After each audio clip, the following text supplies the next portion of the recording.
அடைகிறேன். கர்த்தர் நல்லவராயிருக்கிறார். ஆமென். கடந்த 6 மாதங்களும் கர்த்தர் நம்மை கண்மணி போல பாதுகாத்து இந்த 7வது மாதத்தின் முதல் வாரத்தில் கர்த்தர் நம்மை கொண்டு வந்து நிறுத்தியிருக்கிறார். கர்த்தருக்கு மகிமை உண்டாவதாக. அருமையான பாஸ்டர் சொன்னது போல ஒரு 3 வாரங்களாக நான் அவரோடு கூட பேசிக்கொண்டே இருக்கிறேன். கடந்த வாரத்தில் பெர்லினில் இருக்கிற உங்களுக்கு அறிமுகமான உங்களை நேசிக்கிற அந்த சபையிலே கர்த்தருடைய ஊழியத்தை செய்ய தேவனுக்கு கிருபை தந்தார். இந்த நாளில் கர்த்தர் என்னை இந்த பகுதிக்கு அழைத்து வந்திருக்கிறார். ஆகவே என்னை அழைத்து வந்த தேவனை நான் முதலாவது நான் மகிமைப்படுத்துகிறேன். அல்லேலூயா, கர்த்தருக்கு ஸ்தோத்திரம். இரண்டாவதாக இந்த நாளிலே என்னை அன்பாக ஏற்றுக்கொண்டு இந்த ஊழிய வாய்ப்பினை எனக்கு தந்த அருமையான பாஸ்டர் ஐசக் அவர்களுக்கும், அருமையான தாயாருக்கும், சபையில் இருக்கிற ஒவ்வொரு தேவ பிள்ளைகளுக்கும், குறிப்பாக ஊழியத்தில் பாஸ்டரோடு கூட இணைந்து செயல்படுகிற ஒவ்வொருவருக்கும் உள்ளத்தின் ஆழத்திலிருந்து என்னுடைய நன்றியை நான் தெரியப்படுத்துகிறேன். எல்லாவற்றுக்கும் மேலாக இந்த நாளிலே கர்த்தரை ஆராதிக்கும்படி வந்திருக்கிற சபை மக்களாகிய உங்கள் ஒவ்வொருவருக்கும் கர்த்தராகிய இயேசு கிறிஸ்துவ நாமத்தில் என்னுடைய வாழ்த்துதலையும் வணக்கத்தையும் தெரியப்படுத்துகிறேன். கர்த்தர் உங்களை ஆசீர்வதிப்பாராக. என்னுடைய பேர் ராஜபாண்டியன். இந்து குடும்பத்தில் பிறந்த என்னை ஆண்டவர் என்னுடைய 17வது வயதில் என்னுடைய கல்லூரி நண்பன் ஒருவன் மூலமாக, என்னுடைய பள்ளிக்கூட நண்பன் ஒருவன் மூலமாக என்னை சந்தித்தார். அந்த நாளிலே நான் ஆண்டவராக இயேசுவை என்னுடைய சொந்த இரட்சகராக, ஆண்டவராக, தெய்வமாக ஏற்றுக்கொண்டேன். அந்த நாள் முதல் இந்த நாள் வரைக்கும் கர்த்தர் என்னை அற்புதமாய் நடத்தி வருகிறார். கர்த்தருடைய நாமத்திற்கு மகிமை உண்டாவதாக. ஆண்டவர் ஏற்றுக்கொண்ட நாள் முதல் ஏறக்குறைய 6 வருடங்கள் இருக்கும் என்று நினைக்கிறேன். என்னுடைய ஊரில் இருக்கிற திருச்சபையில் என்னுடைய போதகருக்கு ஒரு உடன் ஊழியனாக நான் இருந்து அப்படியாக ஊழியத்தை செய்து வந்தேன். வேலை இல்லாத நாட்கள், அப்போ வீட்டில் ரொம்ப ப்ரெஷர் பண்ண ஆரம்பித்தாங்க. நீ படித்தாய், கல்லூரியெல்லாம் முடிச்சுட்ட, ஆனால் நீ வேலைக்கு போகலை, நீ சபை ஊழியம் என்று சுற்றி கொண்டே இருக்கிறாய், எதையாவது செய்ய வேண்டும் என்று சொல்லி வீட்டிலிருந்து ஒரு ஃபோர்ஸ் வந்து கொண்டே இருந்தது. அப்பொழுது முஸ்லீம் மார்க்கத்திலிருந்து ஆண்டவர் ஏற்றுக்கொண்ட என்னுடைய நண்பன் ஒருவன் துபாய் தேசத்தில் வேலை பார்த்து கொண்டிருந்தான். அவனுக்கு ஆலயத்துக்கு செல்ல முடியாத ஒரு நிலைமை. அப்போ ஒரு ப்ரேயர் பார்ட்னராக அவனோடு கூட ஜெபிப்பதற்காக எனக்கு விசிட் விசா கொடுத்து அந்த தேசத்துக்கு என்னை அழைத்து கொண்டு சென்றான். 1998ஆம் வருடம் நான் வேலை தேடி அதோடு கூட அந்த சகோதரனுக்கு ஒரு ஜெப நண்பனாக இருக்கும்படி நான் கடந்து சென்றேன். அப்படி இருக்கிற நாட்களில் வேலை தேடி எவ்வளோ நாட்கள் 3 மாத விசா கொடுத்திருந்தார்கள். எனக்கு வேலை கிடைக்கவில்லை. விசா முடிவதற்கு ஒரு 3 நாள் தான் இருக்கிறது. நானும் எல்லா இடங்களுக்கும் சென்று என்னுடைய பயோடேட்டா CV எல்லாம் கொடுத்து பார்த்தேன். வேலை கிடைப்பதாக இல்லை. ஆனாலும் நான் ஜெபித்து கொண்டே இருந்தேன். அந்த நாட்களில் எனக்கு ஒரு கனவு வரும். என்னவென்று சொன்னால், நான் வேலை இல்லாமல் ஊருக்கு போவது போல, என்னுடைய தகப்பனார் என்னை ஏர்போர்ட்டை வந்து ரிசீவ் பண்ணுறது போல். இது எப்படி இருக்குது அந்த கனவு? வேலை இல்லாமல் ஊருக்கு போகிறது மாதிரியும், அப்பா வந்து ஏர்போர்ட்டில் ரிசீவ் பண்ணுற மாதிரியும். யார்கிட்டையுமே சொல்ல முடியாது இந்த கனவை. எனக்குள்ளே வைத்துக்கொண்டு ஒவ்வொரு நாளும் இரவில் நான் அழுது கொண்டு இருப்பேன். ஒரு நாள் ஒரு ஆங்கில ஆராதனைக்கு செல்ல முடியும் இருந்தது. அப்படி போகும்போது ஆராதனை வேலையில் அங்கிருந்த போதகர் ஆராதனை முடியும் போது சொன்னார், இங்கே ஒரு வாலிபன் உண்டு, உங்களுக்கு ஒரு கனவு வருகிறது, அடிக்கடி வேலை இல்லாமல் ஊருக்கு போவது போல், உங்கள் அப்பா வந்து ஏர்போர்ட்டில் ரிசீவ் பண்ணுறது போல். அது சத்துருவாகிய பிசாசு கொண்டு வருகிற கனவு. ஆண்டவராக இயேசு தான் உங்களை இந்த தேசத்துக்கு அழைத்து வந்திருக்கிறார். கர்த்தர் உங்களுக்கு வேலையை வைத்திருக்கிறார், வேலையை கொடுப்பார், குடும்பத்தை கொடுப்பார், அதோடு கூட கர்த்தர் ஊழியத்தையும் வைத்திருக்கிறார் என்று சொல்லி எனக்கு சொன்னபோது, ஆராதனை முடிவில் அவர் சந்தித்து நான் ஜெபித்து கொண்டேன். அப்பொழுது நான் சொன்னேன், எனக்கு தான் இந்த கனவு வருகிறது என்று சொல்லி. அதை தொடர்ந்து எனக்குள்ள ஒரு பயம் இருந்தது. ஆனால் அன்றைக்கு அந்த பயமெல்லாம் நீங்கி, ஆண்டவரே நீர் என்னை இந்த தேசத்துக்கு கொண்டு வந்தீர், நீர் எனக்கு வேலையை கொடுப்பதாக சொல்லியிருக்கிறீர், ஊழியத்தை வைத்திருப்பதாக சொன்னீர், அதை நிறைவேற்றும் ஆண்டவரே என்று சொல்லி அதை பிடித்து கொண்டு நான் ஜெபிக்க ஆரம்பித்தேன். ஆண்டவருடைய பெரிதான கிருபையினாலே விசா முடிவதற்கு 3 நாளைக்குள்ளே நான் இப்பொழுது வேலை பார்த்து கொண்டிருக்கிற எமிரேட்ஸ் ஏர்லைன்ஸ் என்று சொல்லக்கூடிய பன்னாட்டு நிறுவனம், விமான நிறுவனத்திலிருந்து எனக்கு அழைப்பு வந்தது. போய் அதில் கிட்டத்தட்ட 3 இன்டர்வியூ அட்டன் பண்ண தேவன் கிருபை தந்தார்.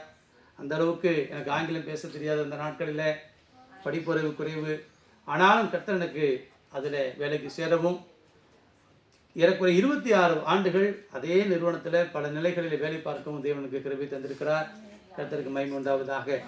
அது மட்டுமல்ல, தேவன் அவருடைய வார்த்தையின்படி சொன்ன காரியத்தின்படியே கர்த்தர் எனக்கு ஊழியத்தையும் தந்து அந்த தேசத்தில் மட்டுமல்ல பல நாடுகளுக்கு சென்று கர்த்தருடைய வார்த்தையை சொல்லும்படியான, பிரசங்கிக்கும்படியான ஒரு கிருபையை கர்த்தர் கொடுத்திருக்கிறார். எனக்கு மனைவியும் எனக்கு 3 பிள்ளைகளும் உண்டு. ஒரு மகன் சென்னையில் அவர் படித்து கொண்டிருக்கிறார். மற்ற மகனும் இன்னொரு மகளும் என்னோடு கூட என் மனைவியுமாக நாங்கள் அந்த தேசத்தில் குடும்பமாக கர்த்தருடைய ஊழியத்தை செய்து வருகிறோம். தேவ நாமத்திற்கு மகிமை உண்டாவதாக. அல்லேலூயா. என்னுடைய வாழ்க்கையில் அற்புதம் செய்த ஆண்டவர் நிச்சயமாக உங்களுடைய வாழ்க்கையில் அற்புதம் செய்கிறவராக இருக்கிறார். ஆமென். என்னை அழைத்த தேவன் உண்மையுள்ளவர். அதே போல உங்களை அழைத்த ஆண்டவரும் இப்படிப்பட்டவர் தான், உண்மையுள்ளவராக இருக்கிறார். ஒருவேளை இந்த இடத்துல ஜெர்மனில் வந்திருக்கிற நீங்கள் உங்களில் விசா காரியம், வேலை காரியம், வேலை மாற்றம், சம்பள உயர்வு, இப்படி ஏதோ ஒரு காரியங்களுக்காக ஜெபித்து கொண்டிருக்கலாம், தெய்வ சமூகத்தை காத்து கொண்டிருக்கலாம். நிச்சயமாக கர்த்தர் உங்கள் வாழ்க்கையில் அதை செய்வதற்கு, அந்த அற்புதத்தை கொடுப்பதற்கு, உங்களை ஆசீர்வதிப்பதற்கு ஆண்டவராக இயேசு கிறிஸ்து உண்மையுள்ளவராக இருக்கிறார். கர்த்தருக்கு மகிமை உண்டாவதாக. ஆமென். கர்த்தர் நல்லவர். நான் எந்த தேசத்துக்கு போனாலும் 3 காரியங்களுக்காக நான் ஜெபிக்கிறது உண்டு. குறிப்பாக ஒரு சபையிலே ஊழியம் செய்யும்படியாக சென்றால் 3 காரியங்களுக்காக ஜெபிப்பது உண்டு. ஒன்று, அந்த தேசத்தினுடைய ரட்சிப்பிற்காக. இன்றைக்கு அருமையான தாயார் அவர்கள் இலங்கை தேசம், இந்திய தேசம், நீங்கள் வாழக்கூடிய இந்த தேசத்துக்காக என்ன பண்ணாங்க, அவங்க ஜெபம் பண்ணாங்க. ரொம்ப சந்தோஷமாக இருந்துச்சு. ஹல்லேலூயா. இன்றைக்கு அப்படியாய் ஜெபிக்கிற சபைகள் குறைவு. சபையில் ஆராதனை இருக்கும், கர்த்தருடைய வார்த்தை இருக்கும், ஆனால் சில சபையில் என்ன பண்ண மாட்டாங்க, ஜெபிக்க மாட்டாங்க. ஆனால் நீங்கள் ஜெபிக்கிற சபையாக இருக்கிறீர்கள். ஹல்லேலூயா. கர்த்தர் உங்களை ஆசீர்வதிப்பார். 2வது, அந்த சபைக்காய் ஜெபிக்கிறது உண்டு. அந்த சபையை கர்த்தர் ஆசீர்வதிக்கணும், ஊழியத்தை ஆசீர்வதிக்கணும், ஊழியத்தின் எல்லைகளை கர்த்தரை விரிவாக்கணும். 3வது, அந்த சபையினுடைய ஊழியக்காரருக்காக, அவருடைய குடும்பத்துக்காக ஜெபிக்கிற ஒரு காரியம். ஹல்லேலூயா. இந்த நேரத்தில் கர்த்தருடைய வார்த்தைக்காக கூட நம்ம ஜெபிக்க போகிறோம். ஆகவே இந்த எல்லாவற்றையும் ஒப்பு கொடுத்து நம்ம எல்லாரும் நம்ம ஜெபிக்க போகிறோம். எல்லாரும் நம்ம ஜெபிக்கலாம். அன்பின் பிதாவே, கர்த்தராகிய இயேசுவின் நாமத்தினால நம்முடைய சமூகத்தை வந்திருக்கிறோம். அப்பா ஆண்டவரே, அருமையான இந்த திருச்சபை மக்களுக்காக ஜெபிக்கிறோம். ஆண்டவரே, இந்த ராக் சர்ச் கண்மலை திருச்சபைக்காக ஸ்தோத்திரம். தேவன் இந்த சபையை ஆசீர்வதிக்கும்படி நாங்கள் ஜெபிக்கிறோம். சபையுடைய எல்லைகளை, ஊழியத்தின் எல்லைகளை கர்த்தர் விரிவாக்கும்படி நாங்கள் ஜெபிக்கிறோம். ஆண்டவரே, உமக்கு ஸ்தோத்திரம். அருமையான நம்முடைய ஊழியக்காரருக்கும் அவருடைய தகப்பனுக்கும் நீர் என்னவெல்லாம் இந்த ஊழியத்தை செய்வேன்னு சொல்லி வாக்கு பண்ணினீரோ அதையெல்லாம் செய்வதற்கு நீர் உண்மையுள்ள தேவனாக இருக்கிறீர். ஆண்டவரே, ஆண்டவரே, அவையெல்லாம் நிறைவேறும் என்று எதிர்பார்ப்போடு காத்திருக்கிறார்கள். அவைகளெல்லாம் இயேசுவின் நாமத்தில் நிறைவேறுவதாக. கர்த்தர் கொடுத்த தரிசனங்களும், கர்த்தர் கொடுத்த ஆண்டவரே, ஆண்டவரே உமக்கு ஸ்தோத்திரம், எல்லா விஷயமும் இயேசுவின் நாமத்தினால நிறைவேறட்டும் என்று நாங்கள் ஜெபிக்கிறோம். அப்பா அருமையான நம்முடைய ஊழியக்காருக்கு ஐசக்கா ஜெபிக்கிறேன். மனைவிக்காக, பிள்ளைகளுக்காக, ஒரு தாயாருக்காக, அவரோடு கூட இணைந்து ஊழியம் செய்கிற ஒவ்வொருக்காய் ஜெபிக்கிறோம். அப்போ விசேஷமாய் நம்முடைய ஊழியக்காரனுக்காய் ஜெபிக்கிறேன். ஆண்டவரே, ஒருவனுக்கு ஊழியம் செய்தால் விதமானவர் கனம் பண்ணுவார் என்று சொன்னீரே. அருமையான நம்முடைய ஊழியக்காரனை எம்மட்டும் கனம் பண்ணியிருக்கீங்க, இனிமேலும் கனம் பண்ணும்படி நாங்கள் ஜெபிக்கிறோம். நீர் யோசுவாவுக்கு கொடுத்த வார்த்தையை நீர் சொல்லுகிறீர்.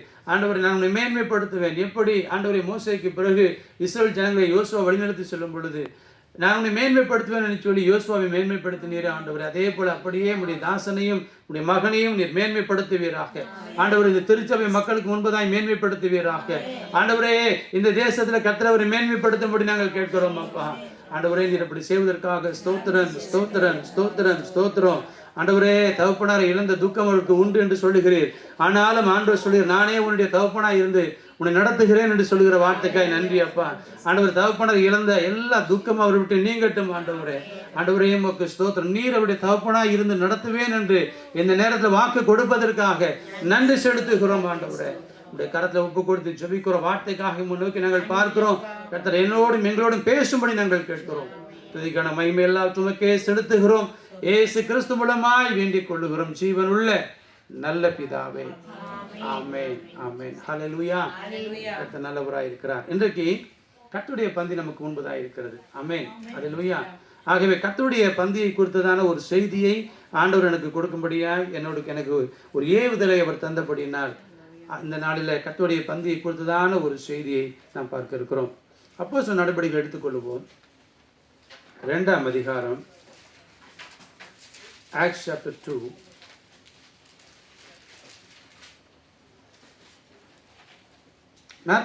வசனம், verse 42. அவர்கள் அப்போஸ்தலருடைய உபதேசத்திலும் அந்நியோனியத்திலும் அப்பம் பிட்குதலிலும் ஜெபம் பண்ணுதலிலும் உறுதியாய் தரித்திருந்தார்கள். எல்லாருக்கும் பயம் உண்டாயிற்று. அப்போஸ்தலர்களாலே அநேக அற்புதங்களும் அடையாளங்களும் செய்யப்பட்டது. விசுவாசிகள் எல்லாரும் ஒருமித்திருந்து சகலத்தையும் பொதுவாய் வைத்து அனுபவித்தார்கள். அல்லேலூயா. இந்த இடத்துல பார்க்கிறோம், அப்போஸ்தலர் நடபடிகள் 2ஆம் அதிகாரத்துல பேதுரு எழும்பி நின்று பிரசங்கம் செய்கிறார். பேதுரு எழும்பி நின்று பிரசங்கம் செய்கிறார். அந்த பிரசங்கத்தை கேட்டு ஏறக்குறைய 3000 பேர் ரட்சிக்கப்படுகிறார்கள். அந்த 3000 பேரும் ரட்சிக்கப்பட்டு சபையிலே சேர்த்து கொள்ளப்பட்டார்கள் என்று நாம் பார்க்கிறோம். 41ஆம் வசனம், பேதுருடைய வார்த்தையை சந்தோஷமாக ஏற்றுக்கொண்டவர்கள் ஞானஸ்நானம் பெற்றார்கள். அன்றைய தினம் ஏறக்குறைய 3000 பேர் சேர்த்து கொள்ளப்பட்டார்கள். அந்த சேர்த்து கொள்ளப்பட்ட 3000 பேருக்கு குறித்து பார்க்கிறோம். அவங்க எப்படிப்பட்டவர்களா இருந்தார்களா? அவர்கள் அப்போஸ்தலருடைய உபதேசத்திலும் அப்புறம் அந்யோன்யத்திலும் அப்பம் பிட்குதலிலும் ஜெபம் பண்ணிதலிலும் உறுதியாய் தரித்திருந்தார்கள். அல்லேலூயா. ஐக்கியத்தில் உறுதியாய் இருந்தார்கள். அப்பம் பிட்குதலில் கர்த்தருடைய பந்தியை ஆசரிப்பதில் உறுதியாய் தரித்திருந்தார்கள். ஜெபத்தில் அவர்கள் உறுதியாய் தரித்திருந்தார்கள். அப்போஸ்தலருடைய உபதேசத்தில் அவர்கள் உறுதியாக இருந்தார்கள் என்று நான் பார்க்கிறோம். இந்த அப்பம் பிட்குதல் குறித்து பார்க்கும்போது வேதத்தில் அப்போஸ்தலனாகிய பவுலுக்கு ஆண்டவர் இந்த வெளிப்பாட்டை கொடுப்பதை நான் பார்க்கிறோம். புதிய ஏற்பாட்டில் எப்படி கர்த்தர் மோசேக்கு வெளிப்பாட்டை கொடுத்து எப்படி 10 கட்டளைகளை அவர் பெற்றுக்கொண்டாரோ, எப்படி ஆசரிப்பு கூடாரத்தை கட்ட வேண்டும் என்கிற வெளிப்பாட்டை பெற்றுக்கொண்டாரோ, எப்படி இஸ்ரேல் ஜனங்களுக்கு நியாயப்பிரமாணத்தை குறித்து கட்டளைகளை குறித்து மற்ற காரியங்களை என்னவெல்லாம் செய்ய வேண்டும் என்று சொல்லி தேவ சமூகத்தில் காத்திருந்து பெற்றுக்கொண்டாரோ, அதே போல புதிய ஏற்பாட்டு சபைக்கான உபதேசங்களை ஆண்டவராகிய இயேசு கிறிஸ்து அவருடைய சீஷர்கள் எல்லாரும் இருந்தாலும் கூட அதிகமாக யாருக்கு வெளிப்படுத்துகிறார்? பவுலுக்கு தான் வெளிப்படுத்துகிறார். அல்லேலூயா. பவுலுக்கு அந்த கிருபையை கொடுக்கிறார். பவுல் ஒரு இடத்துல சொல்லும்போது அவர் சொல்லுகிறார், நான் அரபி தேசத்தில் 3 வருஷ காலம் நான் இருந்தேன் என்று சொல்லுகிறார். அது எந்த இடம் என்று சொல்லும்போது பார்த்தால் அது சீனாய் மலை என்று சொல்லப்படுகிற ஒரு இடம். எப்படி மோசே சீனாய் மலையில் ஆண்டவர்கிட்ட வெளிப்பாட்டை பெற்றுக்கொண்டாரோ, அதே போல பவுல் என்ன பண்றாரு? 3 வருஷம் அங்கே இருந்து அந்த வெளிப்பாட்டை பெற்றுக் கொடுக்கிறார் என்று பார்க்கிறோம். அவருக்கு கர்த்தருடைய பந்தியை கொடுத்த வெளிப்பாட்டை ஆண்டவர் எப்படி கொடுக்கிறார் பாருங்க. 1 கொரிந்தியர் புத்தகத்தை எடுத்துக்கொள்வோம். 1 கொரிந்தியர் புத்தகம் 11ஆம் அதிகாரம், 1 Corinthians chapter 11, 23ஆம் வசனம் முதல். நான் உங்களுக்கு ஒப்புவித்ததை கர்த்தரிடத்தில் பெற்றுக்கொண்டேன். என்னவெனில், கர்த்தராகிய இயேசு தாம் காட்டி கொடுக்கப்பட்ட அந்த ராத்திரியில் அப்பத்தை எடுத்து ஸ்தோத்திரம் பண்ணி அதை பிட்டு நீங்கள் வாங்கி புசியுங்கள், இது உங்களுக்காக பிற்கப்படுகிற என்னுடைய சரீரமாக இருக்கிறது, என்னை நினைவு கூறும்படி இதை செய்யுங்கள் என்றார். போஜனம் பண்ணின பின்பு அவர் அந்தபடியே பாத்திரத்தையும் எடுத்து, இந்த பாத்திரம் என் இரத்தத்தினாலாகிய புதிய உடன்படிக்கையாக இருக்கிறது, நீங்கள் இதை பானம் பண்ணும் போதெல்லாம் என்னை நினைவு கூறும்படி இதை செய்யுங்கள் என்றார். இந்த வசனத்தை நம்ம எங்கே வாசிக்கிறோம் அப்படின்னு சொன்னால், ஏற்கனவே நம்ம வாசித்திருப்போம். மத்தேயு எழுதின சுவிசேஷத்துக்கு வாங்க. மத்தேயு எழுதின சுவிசேஷம்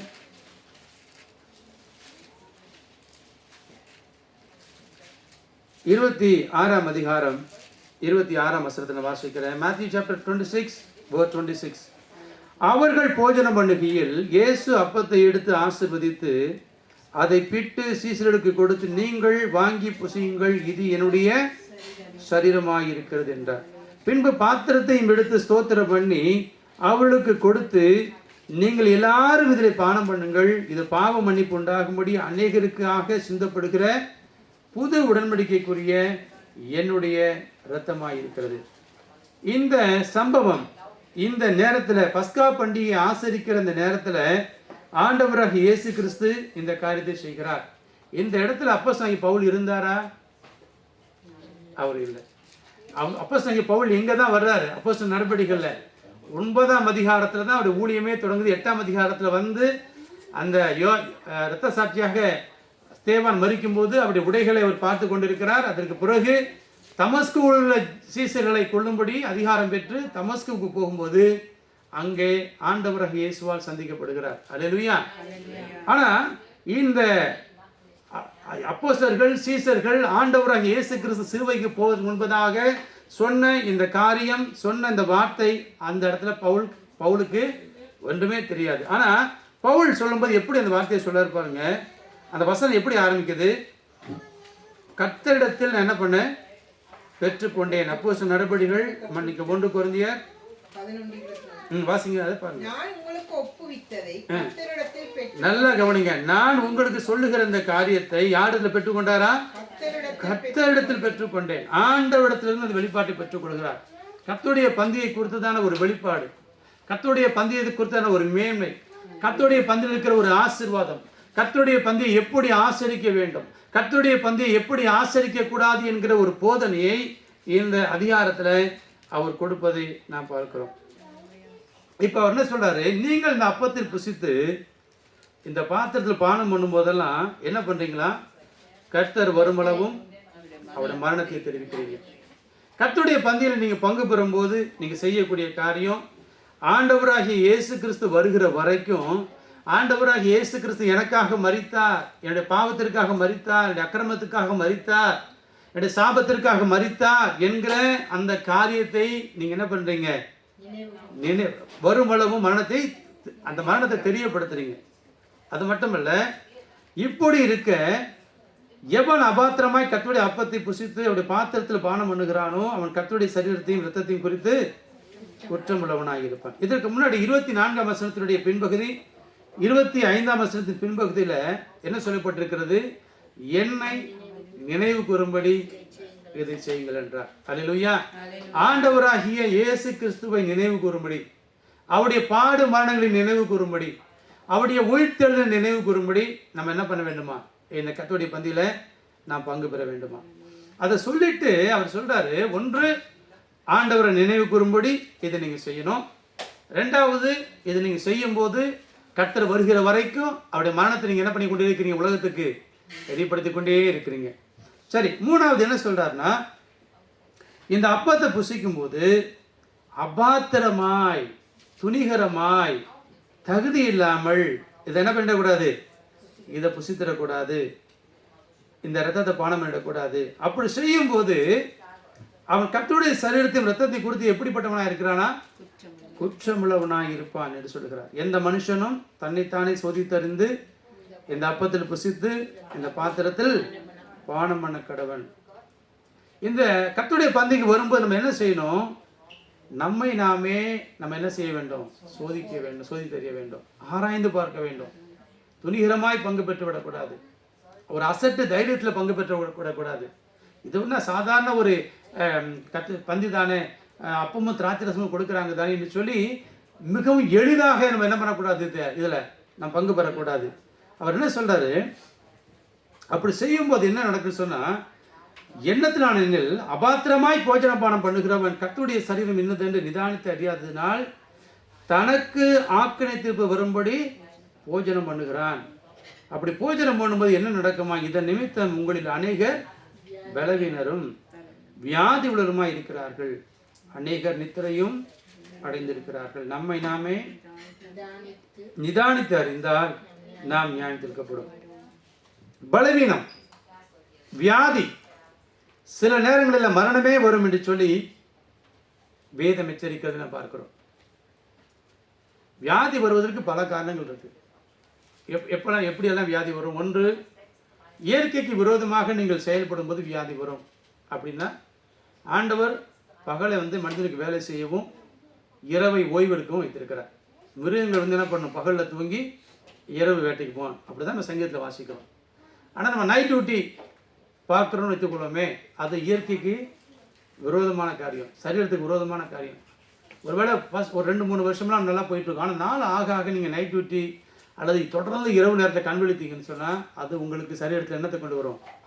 வியாதியை கொண்டு வரும், பலவீனத்தை கொண்டு வரும். அடுத்தது இன்னொன்று, பாக்டீரியாக்கள், வைரஸ் கிருமிகள், இப்போ கொரோனா அது மாதிரிலாம் பார்க்குறவங்களே தொற்று நோய்கள், இவைகள் வியாதியை கொண்டு வரும். எது? பாக்டீரியா, வைரஸ், இதெல்லாம் வியாதியை கொண்டு வரும். மூன்றாவது, பிசாசு என்ன பண்ணுவான்? வியாதியை கொண்டு வருவான். சிலருடைய வாழ்க்கையில் வியாதி இருக்கும், டாக்டரை போய் செக்கப் போவாங்க, டாக்டர் சொல்லுவார் எவ்ரிதிங் இஸ் ரைட், எல்லாம் நார்மலாக தான் இருக்குது, ப்ரெஷர் நார்மலாக இருக்குது, பிளட் சுகர் நார்மலாக, எல்லாம் நார்மல். ஆனால் என்ன ரீசன்னாலும் இது உங்களுக்கு இருக்குன்னு சொல்லி தெரியல. அப்போ சம்திங் ஸ்பிரிச்சுவல். அப்போ அதை அடையாளம் கண்டு கொண்டு அவங்களுக்கு கவுன்சில் பண்ணி அவங்களுக்கு டெலிவரன்ஸ் நடத்தி அந்த ஹீலிங் பெற்றுக்கொள்ள செய்யணும். இது மூன்றாவது காரியம். நாலாவது காரியம், சாபங்கள் குடும்பத்தில் பரம்பரை சாபம் இருக்கும். அந்த குடும்பத்தில் அந்த சாபங்கள் தொடர்ந்து வரும்போது அந்த சாப கட்டுகள் உடைக்கப்படாமல் இருந்தால் அந்த நாள் வியாதி வருவதற்கு வாய்ப்பு இருக்குது. குடும்பத்தில் கேட்டால் எங்கள் அப்பாவுக்கு இருந்துச்சு, அவங்களுக்கு இருந்துச்சு சொல்லும்போதே தெரியும் இது என்ன பண்ணுது, பரம்பரையாய் வரக்கூடிய ஒரு ஜென்ரேஷனல் கர்சஸ்னால் வந்த வியாதி. அப்போ அதையும் அவங்களுக்கு முறைப்படி ஆலோசனை கொடுத்து ஜெபிச்சு அதிலிருந்து விடுதலை கொடுக்கும்போது சுகத்தை பெற்று. 5வது என்னன்னு சொன்னால் கர்த்தருடைய பந்தி. விசுவாசியாக இருக்கிறவங்க வியாதிப்படுறாங்க அப்படின்னா இந்த 4 காரியம் அல்லாமல் கடைசியாக பார்க்குற காரியம் என்ன காரியம், கர்த்தருடைய பந்தியில் அஜாக்கிரதையாய் பங்கு பெறும்போது, துணிகரமாய் பங்கு பெறும்போது பலவீனத்துக்கு நம்ம என்ன பண்ணுறோம், இடம் கொடுக்குறோம் என்று பார்க்கிறோம். அல்லேலூயா.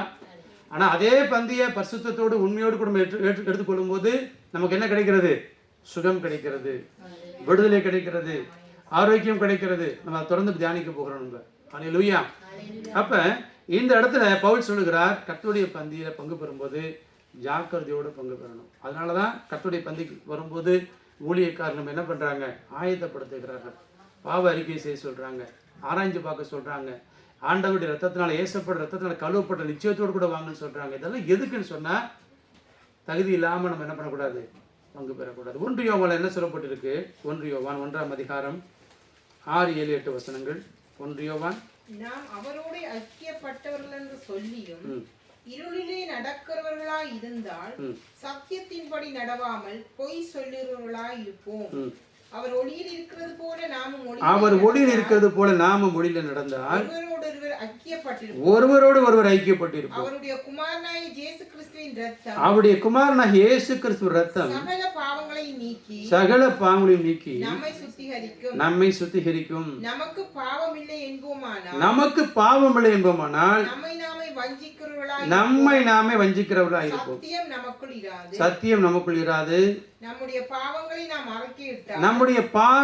அறிக்கையிட்டால் பாவங்களை நமக்கு மன்னித்து எல்லா அநியாயத்தையும் நீக்கி நம்மை சுத்திகரிப்பதற்கு இயேசு கிறிஸ்து உண்மையும் நீதியும் உள்ளவராய் இருக்கிறார். அப்ப வேதம் என்ன சொல்லுது, நமக்கு பாவம் இல்லைன்னு சொன்னால் நம்ம என்ன பண்றோம், ஏமாற்றிக் கொள்கிறோம், வஞ்சிக்கிறோம். அப்படின்னா என்ன அர்த்தம், நான் ரட்சிக்கப்பட்டது உண்மைதான், ஆண்டவராக இயேசுவை சொந்த தெய்வமாக ஏற்றுக்கொண்டது உண்மைதான், ஆண்டவருக்காக வாழ்வது உண்மைதான், ஞானஸ்நானம் பெற்றது உண்மைதான், ஆவியானோட அபிஷேகத்தை பெற்றுக்கொண்டது உண்மைதான், ஆண்டவருக்கு ஊழியம் செய்வது உண்மைதான். ஆனால் நம்ம கரைப்படுவதற்கு, அசுத்தம் அடைவதற்கு நமக்கு என்ன உண்டு, வாய்ப்புகள் உண்டு. நம்ம எப்படிப்பட்ட உலகத்தில் வாழ்ந்து கொண்டிருக்கிறோம், பாவம் நிறைந்த உலகத்தில் வாழ்ந்து கொண்டிருக்கிறோம். எபிரேய நிருபத்தில் வாசிக்கும் போது நம்முடைய விசுவாசத்தை துவக்கிறவரும் அந்த ஓட்டத்தை முடிக்கிறவருமாகி இயேசுவை நோக்கி பொறுமையோடு கூட ஓட கடவுள்னு சொன்னவர் என்ன சொல்லுவார்னா, நம்மை நெருங்கி நிற்கிற பாவத்தை தள்ளிவிட்டு. இப்போ நீங்கள் வீட்டில் இருக்கிறீங்க, வீட்டில் நீங்கள் என்ன பண்ணுறீங்க, நல்லா மாப் போட்டு எல்லாம் தொடச்சி எடுத்து சுத்தம் பண்ணிவிட்டு லாக் பண்ணிவிட்டு ஒரு 2 நாள் ஒரு டூர் போகிறீங்க. திரும்ப வந்து கதவு திறந்து பார்த்தா இப்படி தான் இருக்கும் வீடு. அப்படியே சுத்தமாக இருக்குமா, தூசி வந்திருக்குமா, தூசி இருக்கும். டேபிள் தொட்டு பார்த்தீங்கன்னா தூசி இருக்கும். எப்படி இங்கே வந்துச்சு, நீங்கள் தானே சுத்தம் பண்ணிட்டு போனீங்க, யாருமே வீட்டுக்குள்ளே இல்லை, லாக் பண்ணிட்டீங்க, வரும். அதே போல் இந்த உலகத்தில் நம்ம பரலோகத்தில் நம்ம எங்கள் பூமியில் தான் வைக்கப்பட்டிருக்கிறோம். பாவம் நிறைந்த உலகம்னு பார்க்குறோம். நாங்கள் வாலிபெல்லாம் இருந்த நாட்களில் இருந்த காரியத்தை பார்க்கணும். இப்போ இந்த உலகத்தில் இருக்கிற காரியம், இப்போ இருக்கிற வாலிப பிள்ளைகள் சந்திக்கிற காரியம்லாம் பார்த்தா அப்பாப்பா அவ்வளோ பயங்கரமான ஒரு காரியம். அல்லேலூயா. நம்ம விரும்பினாலும் விரும்பாவிட்டாலும் எப்படியோ நம்முடைய சிந்தனையில், நம்முடைய கண்களினால், நம்முடைய வாயின் வார்த்தையினால் ஏதோ ஒரு காரியத்தை, அதான் பவுல் சொல்கிறாரு, நான் விரும்புகிற நன்மை அல்லாமல் விரும்பாத தீமையை நான் என்ன பண்ணிடுறேன், நன்மை செய்யணுங்கிற விருப்பம் எனக்குள்ளே இருக்குது. ஆனால் என்னால் என்ன பண்ண முடியல, என்னை அறியாமல் நான் தவறிடுறேன். எனக்கு விரோதமாக எனக்குள்ளே இருந்து போராடுகிற ஒரு சக்தியை நான் என்ன பண்ணுறேன், நான் காண்கிறேன். அதனால தான் பவுல் சொல்கிறாரு, மாம்சம் ஆவிக்கு விரோதமாகவும் ஆவி மாம்சத்துக்கு விரோதமாக என்ன பண்ணுது, போராடி கொண்டே இருக்கிறது. நமக்குள்ள ஒரு போராட்டம் இருந்து கொண்டே இருக்கும். ஒரு பக்கம் ஆண்டவருக்கு பரிசுத்தமாக வாழணும், ஆண்டவருக்கு பிரியமாக இருக்கணும், ஆண்டவருடைய ஊழியத்தை செய்யணும், ஆண்டவருக்கென்று அர்ப்பணிக்கணும், அது ஒரு பக்கம். ஆனால் அடுத்த நமக்குள்ள இன்னொரு காரியம், அதுக்கு விரோதமான எண்ணங்களும் செய்கைகளும் காரியங்களும் என்ன பண்ணிக்கொண்டே இருக்கும், போராடி கொண்டே இருக்கும். அப்போ மாம்சம் ஆவிக்கு விரோதமாக, ஆவி மாம்சத்துக்கு விரோதம் என்ன பண்ணுது, போராடி கொண்டே இருக்கும். இந்த போராட்டம் எப்போ தான் முடியும், எப்போ முடியும்னு சொன்னால் நம்ம மரித்து ஆண்டோட போகும்போது அந்த போராட்டம் முடியும். அது வரைக்கும் ஒருவேளை பாவம் செய்வதற்கு பலன் சரீரத்தில் இல்லாமல் இருக்கலாம். ஆனால் பிசாசு என்ன பண்ணிக்கொண்டே இருப்பான்? போராட்டத்தை கொடுத்து கொண்டே இருப்பான். ஏதோ ஒரு வகையில் நமக்கு சோதனைகளும் பாடுகளும் உபத்திரங்களும் வரதான் செய்யும். ஆண்டவர் விட்டு பிரிக்கும்படியான காரியங்கள் வரதான் செய்யும். ஆனால் ஒவ்வொரு நாளும் ஒரு தேவ பிள்ளை தேவ சமூகத்துக்கு வரும்போது தன்னை ஆராய்ந்து பார்க்க வேண்டும். இதை சபைக்கு வரும்போது மட்டுமல்ல, கர்த்தருடைய பந்திக்கு வரும்போது மட்டுமல்ல, ஒவ்வொரு காலையில் எழும்பும் போதும், ஒவ்வொரு இரவு படுக்கைக்கு போகும்போதும் தேவ சமூகத்தை ஆராய்ந்து பார்த்து, ஆண்டவரே என்னை ஆராய்ந்து பார்க்கிறேன். இந்த நாள் முழுவதும் நான் வெளியில் போனேன், வேலைக்கு போனேன், ட்ராவல் பண்ணேன், நிறைய பேரை பார்த்தேன், பேசினேன். ஒருவேளை அசுத்தமான எண்ணம், அசுத்தமான பார்வை, அசுத்தமான பேச்சு அல்லது அசுத்தமான காரியங்களை கேட்டது, ஏதோ ஒரு வகையில் நான் கரைப்பட்டிருப்பேன். ஆண்டவரை எனக்கு தெரியாமல் இருக்கலாம். ஆவியானவரே எனக்கு சுட்டி காண்பீங்க என்று சொல்லும்போது ஆவியானவர் என்ன பண்ணுவார்? சுட்டி காண்பிப்பார். இந்த இடத்துல நீ இப்படி பண்ணியிருக்கக்கூடாது, இப்படி பேசியிருக்கக்கூடாது, நீ கோபப்பட்டுட்ட, இந்த இடத்துல நீ இப்படி நடந்திருக்கணும், அதெல்லாம் ஆவியானவர் சொல்லுவார். அதையும் கேட்டு தேவ சமூகத்தை ஆராய்ந்து பார்த்து கழுவப்பட்ட நிச்சயத்தோடு கூட நம்ம படுக்கைக்கு போகணும். அல்லேலூயா. ஒவ்வொரு இரவும் நமக்கு அந்த நிச்சயம். ஆண்டவரை இன்றைக்கு இரவு ஒருவேளை என் மரணம் என்னை சந்திக்கலாம், அப்படி இல்லைன்னா நம்முடைய வருகை என்னை சந்திக்கலாம். ஆனால் நான் அப்படி சமூகத்தை என்ன பண்ணணும்? நான் வந்து நிற்கணும். ஆண்டவரை என்னை தகுதிப்படுத்துங்க என்று சொல்லும்போது ஆண்டவராகிய இயேசு கிறிஸ்து நம்முடைய பாவங்களை நம் அறிக்கையிட்டால், நம்முடைய பாவங்களை நமக்கு மன்னித்து எல்லா அநியாயத்தையும் நீக்கி நம்ம சுத்திகரிப்பதற்கு ஆண்டவராகிய இயேசு கிறிஸ்து எப்படிப்பட்டவராக இருக்கிறாரா? அவர் உண்மையும் நீதியும் உள்ளவராக இருக்கிறார். அல்லேலூயா. இந்த காரியம் எப்போ நடக்குது? கர்த்தருடைய பந்தி எப்போ இயேசு கிறிஸ்து அவர் ஆரம்பிக்கிறாருன்னு பார்த்தா பஸ்கா பண்டிகை நாளில் தான் என்ன பண்ணுறாங்க? மேல் வீட்டு அறையில் எனக்கென்று பஸ்காவை ஆயத்தம் பண்ணுங்கள் என்று சீசிட்டு சொல்லிட்டு அன்னைக்கு தான் அவர் என்ன பண்ணுறாரு? அப்பத்தை எடுத்து ஸ்தோத்திரம் பண்ணி பிட்டு, இது உங்களுக்காக பிற்கப்படுகிற என்னுடைய சரீரமாக இருக்கிறது, என்னை நினைவு கூறும்படி நீங்கள் என்ன பண்ணுங்க. அடுத்து அந்தபடியே ஒரு பாத்திரத்தையும் எடுத்து, இந்த பாத்திரம் என் ரத்தத்தினால புதிய உடன்படிக்கையாக இருக்கிறது, நீங்கள் என்ன பண்ணணும்? இதை என்னை நினைவு கூறும்படி நீங்கள் என்ன பண்ணுங்க? பானம் பண்ணுங்கள் என்று சொல்லுகிறார். இப்போ அப்படியே பஸ்கா பண்டிகைக்கு நம்ம பின்னாடி போகும். பஸ்கா பண்டிகைன்னா என்ன, அது என்ன, எப்படி நடந்தது, ஆண்டவர் பஸ்கா பண்டிகை நாளில் இந்த காரியத்தை ஏன் அவர் செய்தார் என்பதை நம்ம பார்க்க போகிறோம். யாத்திராகமத்தின் புத்தகம் 12ஆம் அதிகாரம், The book of Exodus chapter 12. யாத்திராகமத்தின் புத்தகத்தில் என்ன நடக்குதுன்னு சொன்னால், இஸ்ரவேல் ஜனங்கள் எகிப்து தேசத்தில் அடிமையாக இருக்கிறார்கள். ஆண்டவர் அந்த ஜனங்களை விடுதலை பண்ண போகிறார். அவருடைய கூக்குரல் தேவ சமூகத்தில் எட்டினது. மோசையை அனுப்பி, மோசேவா நான் அவனை பார்வோன்ட்ட அனுப்ப போகிறேன், நீ தான் பார்வோனிடத்தில் பேசி இந்த ஜனங்களுக்கு விடுதலைக்கு வாங்கி கொடுக்குன்னு சொல்கிறாரு. மோசையும் பார்வோனிடத்தில் போகிறார். பார்வோனுடைய இறுதியம் என்ன பண்ணுது? கடினப்படுகிறது என்று பார்க்கிறோம். அப்போ ஆண்டவர் என்ன செய்கிறார்? 10 விதமான வாதைகளை அனுப்புகிறார். அந்த ஒவ்வொரு வாதையை கொடுத்து பார்க்கும்போது அந்த ஒவ்வொரு வாதையும் எகிப்தியர்கள் எந்த தேவர்களை நம்பி இருந்தார்களோ அந்த தேவர்கள் மீது கர்த்தர் என்ன பண்றாரு? வாதியை அனுப்புகிறார். வேதத்தை அப்படிதான் வாசிக்க முடியும். யாத்திராகமத்தின் புத்தகம் 12ஆம் அதிகாரம் 12ஆம் வசனத்தின் பின்பகுதி, எகிப்து தேவர்களின் மேல் நீதியை செலுத்துவேன் நானே கர்த்தர். அப்படின்னா என்ன பண்றேன்னா, விவசாயத்துக்கு ஒரு கடவுள், தண்ணீருக்கு ஒரு கடவுள் அப்படின்னு சொல்லி எதெல்லாம் கடவுள் நினைச்சாங்களோ அதெல்லாம் இல்லை, நான் தான் ஆண்டவர் என்பதை என்ன பண்ண கர்த்தர் என்ன பண்றாரு? உறுதிப்படுத்துகிறார். அல்லேலூயா. அப்போ 10வது காரியம் என்ன நடக்குதுன்னு சொன்னா, தலைச்சன் பிள்ளை சங்காரம். ஆண்டவர் சொல்றாரு, இஸ்ரவேல் ஜனங்களை பார்த்து சொல்றாரு 12ஆம் அதிகாரத்துல எப்படி பஸ்காவை ஆசரிக்கணும் அப்படிங்கிறதுக்கு ஒரு நியமத்தை கொடுக்கிறார் பாருங்க. ஒரு வீட்டில் இருக்கிறவர்கள், யாத்திராகமத்தின் புத்தகம் 12ஆம் அதிகாரம் 4ஆம் வசனம், ஒரு வீட்டில் இருக்கிறவங்க ஒரு ஆட்டுக்குட்டியை புசிக்கிறதுக்கு போதுமான பெயராயிராமல் போனால் அவனும் அவன் சமீபத்தில் இருக்கிற அவனுடைய அயல் வீட்டுக்காரனும் தங்களிடத்தில் இருக்கிற ஆத்துமாக்களின் இலக்கத்திற்கு தக்கதாக ஒரு ஆட்டுக்குட்டியை தெரிந்து கொள்ள வேண்டும். அந்த ஆட்டுக்குட்டி எப்படிப்பட்டதாக இருக்கணும்? 5ஆம் வசனம், பழுதற்ற ஆட்டுக்குட்டியாக இருக்கணும், அது ஆண் ஆட்டுக்குட்டியாக இருக்கணும், அது 1 வயது உள்ள ஆட்டுக்குட்டியாக இருக்கணும், அது வெள்ளாடாவது இருக்கலாம், செம்மறியாடாவது இருக்கலாம். அந்த மாதம் 14ஆம் தேதி வரைக்கும் அதை வச்சிருந்து சாயங்காலத்தில் அதை அடித்து அது ரத்தத்தில் கொஞ்சம் எடுத்து அவர்கள் வசிக்கக்கூடிய வீட்டு வாசல் நிலைக்கால்கள் 2லும் நிலையின் மேற்சட்டத்தில் அதை என்ன பண்ண வேண்டும்? தெளிக்க வேண்டும் என்று சொல்கிறார். எந்த வீடுகளில் தங்கியிருக்கிறாங்களோ அந்த வீட்டினுடைய டோர் போஸ்ட், அந்த வீட்டினுடைய மேற்சட்டத்தில் நிலை சட்டத்தில் அந்த ரத்தத்தை என்ன பண்ணணும்? தெளிக்கணும், பூசணும் என்று சொல்கிறார். அன்று ராத்திரியிலே அதன் மாம்சத்தை நெருப்பினால சுட்டு புளிப்பில்லா அப்பத்தோடும் கசப்பான கீரையோடு அது என்ன பண்ணணும்? புசிக்க கடவீர்கள். ஒன்றையும் மீதி வைக்கக்கூடாது. விடியற்காலம் மட்டும் அதை மீதியாக இருக்கிறதெல்லாம் நீங்கள் அக்னியால் சுட்டரிக்கணும்னு சொல்கிறார். அதை எப்படி புசிக்கணும்னு சொல்லிட்டு 11ஆம் வசனம், நீங்கள் என்ன பண்ணணும்? அறைகளில் கச்சை கட்டி கொண்டு, கால்களில் பாதரட்சை தொடுத்து கொண்டு, கையில் தடியை பிடிச்சிக்கிட்டு அது தீவிரமாய் புசிக்க கடிவீர்கள். அது என்னது? கர்த்தருடைய பஸ்கா என்று சொல்கிறார். அப்போ அன்று ராத்திரியில என்ன பண்ணுவேன்னு சொல்றார் ஆண்டவர். நான் எகிப்து தேசம் எங்கும் கடந்து போய் மனிதர் முதல் மிருகம் இருக்கிற வரைக்கும் எல்லாருடைய யார் வீட்டிலலாம் தலைச்சன் பிள்ளை இருக்கோ அது எல்லாவற்றையும் நான் அதம் பண்ணுவேன்.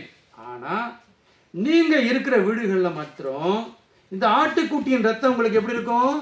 அடையாளமாக இருக்கும். அந்த ரத்தத்தை நான் கண்டு உங்களை கடந்து போவேன். நான் எகிப்து தேசத்தை அழிக்கும் போது அழிக்கும் பாதை உங்களுக்குள்ளே வராது இருக்கும். பழைய ஏற்பாட்டில் பஸ்கா ஆட்டுக்குட்டி தெரிந்து கொள்ளப்பட்டு அது ஜனங்களுக்காக அளிக்கப்படுகிறது. அந்த ரத்தத்தை என்ன பண்ணுறாங்க? வீடுகளில் பூசுகிறாங்க. அது மாம்சத்தை எடுத்து சுட்டு சாப்பிட்றாங்க. இதுதான் பழைய ஏற்பாட்டில் பஸ்கா அனுசரிக்கிற காரியம். இதை தான் ஆண்டவராக இயேசு கிறிஸ்துவும் செய்ய போகிறாரு. ஆனால் அந்த நேரத்தை அவர் என்ன பண்ணுறாரு? பழைய ஏற்பாட்டில் பஸ்கா ஆட்டுக்குட்டி என்ன பண்ணுதுன்னு சொன்னால் இஸ்ரவேல் ஜனங்களுக்கு அடிமைத்தனத்திலிருந்து ஒரு விடுதலை கொண்டு வந்தது. அல்லேலூயா. பழைய ஏற்பாட்டில் உள்ள பஸ்கா ஆட்டுக்குட்டி என்ன பண்ணுது? அடிமைத்தனத்திலிருந்து ஒரு விடுதலை. ஆனால் அப்போ ஆண்டவரை இயேசு கிறிஸ்து என்ன பண்ண போறாருன்னா பஸ்கா ஆட்டுக்குட்டி அடிக்கப்பட்ட இடத்துக்கு பதிலாக இவரே தன்னை பஸ்காவாக ஒப்பு கொடுக்கிறார். நல்லா கவனிங்க. பழைய ஏற்பாட்டில் ஆட்டுக்குட்டி அடிக்கப்பட்டது, அது பஸ்கா ஆட்டுக்குட்டி. ஆனால் புதிய ஏற்பாட்டில் பஸ்கா ஆட்டுக்குட்டி அல்ல, இயேசு கிறிஸ்து தன்னையே என்ன பண்றாரு? இப்ப பஸ்கா ஆட்டுக்குட்டியாக தன்னையே பலியாக ஒப்பு கொடுக்க போகிறார். அல்லேலூயா. அதை தான் பவுல் எழுதுறார் 1 கொரிந்தியர் புத்தகம் 5ஆம் அதிகாரத்தில். 1 கொரிந்தியர் புத்தகம் 5ஆம் அதிகாரம் 7ஆம் வசனம் எழுதியிருக்கிறேன். வாசிங்க. 1 Corinthians chapter 5 verse 7. ஆகையால் நீங்கள் புளிப்பில்லாதவர்களாய் இருக்கிறபடியே புதிதாய் பிசைந்த மாவா இருக்கும்படிக்கு பழைய புளித்த மாவை புறம்பே கழித்து போடுங்கள். ஏனெனில் நம்முடைய பஸ்காவாகிய கிறிஸ்து நமக்காக பலியிடப்பட்டிருக்கிறாரே. அல்லேலூயா. பழைய ஏற்பாட்டு பஸ்கா ஆட்டுக்குட்டியின் ரத்தம் ஜனங்களை என்ன பண்ணுச்சு? இஸ்ரவேலின் அடிமைத்தனத்திலிருந்து விடுதலை கொடுத்தது. சங்கார தூதன் அவர்களை அழிக்காமல் அவர்களுக்கு பாதுகாப்பை கொடுத்தது. அல்லேலூயா. அவங்களுக்கு விடுதலை வாங்கி கொடுத்துச்சு அந்த ரத்தம். ஆனால் ஆண்டவராகிய இயேசு கிறிஸ்து ரத்தம் பாவத்தின் அடிமைத்தனத்திலிருந்து நமக்கு விடுதலை கொடுக்கிறது. அல்லேலூயா. இயேசு கிறிஸ்து நம்முடைய ரத்தத்தை சிந்தி நம்முடைய பாவத்தை மன்னிக்கிறார். இயேசு கிறிஸ்து ரத்தம் சகல பாவங்களை நீக்கி உங்களையும் என்னையும் சுத்திகரிக்கும். அப்ப இயேசு கிறிஸ்து ரத்தம் நமக்கு என்னத்தை எதிர்த்து விடுதலை கொடுக்குது? பாவத்திலிருந்து விடுதலை கொடுக்குது. பழைய ஏற்பாட்டு பஸ்கா ஆட்டுக்குட்டியின் ரத்தம் இஸ்ரவேலுடைய எகிப்துடைய அடிமைத்தனத்தில் விடுதலை கொடுக்குது. ஆனால் ஆண்டவராகிய இயேசு சிந்தின ரத்தத்தில் நமக்கு என்ன கிடைக்கிறது? பாவத்திலிருந்து விடுதலை, பாவ மன்னிப்பு நிச்சயத்தை நாம் பெற்றுக் கொடுக்கிறோம். பழைய ஏற்பாட்டில் பார்க்கிறோம் ரத்தம் சிந்தல் இல்லாமல் பாவ மன்னிப்பு இல்லை. ஏறக்குறைய பழைய ஏற்பாட்டில் மிருகத்தினுடைய ரத்தம் பலிபீடத்தில் சிந்தப்பட்டது. ஆண்டவர் சொல்கிறார் மாம்சத்தின் உயிர் ரத்தத்தில் இருக்கிறது, ஆத்மாக்களுக்காக பாவ நிவர்த்தி செய்கிறது ரத்தமே என்று சொல்கிறார். அப்ப புதிய ஏற்பாட்டில் ஆண்டவராக இயேசு கிறிஸ்து தன்னுடைய ரத்தத்தை சிந்தி உங்களுக்கும் எனக்கும் பாவ நிவர்த்தி செய்கிறதை, நம்முடைய பாவத்தை மன்னிக்கிறதை நாம் பார்க்கிறோம் பிரியமானவர்களே. அல்லேலூயா. அடுத்தது பஸ்கா ஆட்டுக்குட்டியின் மாம்சம் சுட்டரிக்கப்பட்டு புசிக்கப்பட்டது.